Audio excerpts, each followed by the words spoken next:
my God, just when we thought, you know, this was a new start, now we got to deal with this. Instead of a peaceful semi-retirement, 65-year-old Colleen Kendall sits surrounded by legal papers, embroiled in a bitter court battle over an alleged $20,000 typo. She's fighting her ex-notary public, the man she hired to help ensure a smooth sale of her former home, a 9th-floor condo in this New Westminster tower.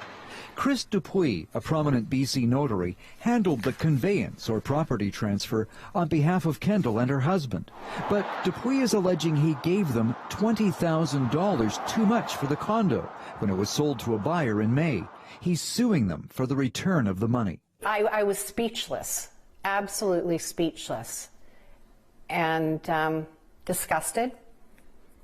In a civil claim filed in BC Supreme Court, Dupuis admits he made a mistake in the final price of the condo, a typographical error that showed the buyer had paid $664,000 when the actual price was $644,000, $20,000 less. But Dupuis says he transferred the money to the Kendalls before he realized his mistake, and when he asked for the money back, the Kendalls refused or neglected to pay him.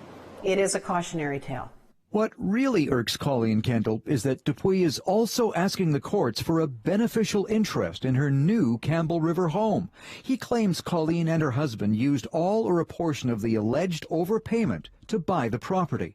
So the Kendalls are fighting back, filing a counterclaim against Dupuis, alleging they were provided with only a minimal explanation of Dupuis' alleged error, and were concerned about simply paying $20,000 to him without any questions asked.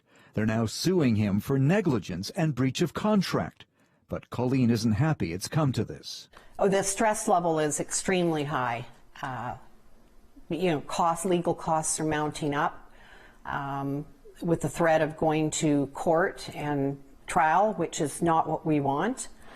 For his part, Dupuis seems to share the same concerns, stating in an email to the CBC, "It remains my hope that the court proceedings will not be necessary and that we can deal with this matter as reasonable people." The allegations and counter-allegations haven't been proven in court. A trial date over the alleged $20,000 typo has yet to be set. Eric Rankin, CBC News.